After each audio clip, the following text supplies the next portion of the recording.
पुत्र, आज मैं तुम्हें ये शक्ति देता हूँ, तुम जैसा चाहो वैसा मौसम ला सकते हो, तुम्हारी इच्छा के अनुसार सब होगा। किसान बहुत खुश हुआ। वो खेती बाड़ी कर रहा था, जब उसको पानी की जरूरत थी तो पानी दिया, जब उसको धूप की जरूरत थी तो धूप दिया।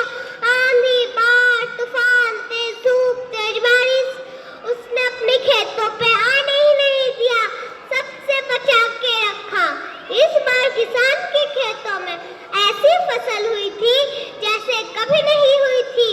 किसान मन ही मन सोच रहा था, अब सबूत के साथ दिखाऊंगा भगवान को कैसे अपनी हाथ का शक्ति का उपयोग किया जाता है। धीरे धीरे समय बीतते गया, फसल काटने का समय आ ही गया।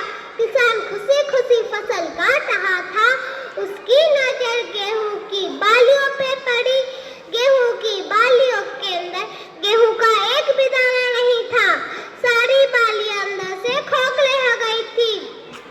किसान अपना सिर पटक पटक कर रोने लगा, बोला, हे ईश्वर, आपने क्या किया? आपने मुझे कोई सजा दी है क्या?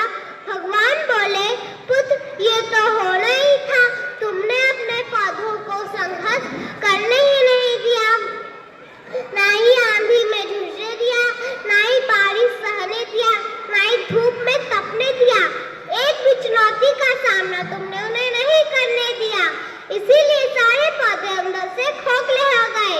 जब आंधी, तूफान, बाढ़, तेज धूप, तेज बारिश पड़ती है, तभी पौधे अपने अस्तित्व को बचाने के लिए संघर्ष करते हैं। इसी संघर्ष से बल पैदा होती है, जिसमें ऊर्जा होती है, शक्ति होती है। यही तेरे गेहूं की तरह ऊर्जा नहीं फूटी, इसलिए तूने इन्हें संघर्ष करने ही नहीं दिया, कठिन परिस्थितियों से गुजरने ही नहीं दिया, संघर्ष करने ही नहीं दिया। जो मुस्कुरा रहा है उसको दंड पाला होगा, जो चल रहा है उसके पाँव में छाला होगा। बिना संघर्ष के इंसान नहीं चमक सकता, वही चलेगा उसी दिए की तरह उजाला होगा। धन्यवाद, आपका दिन मंगलमय हो।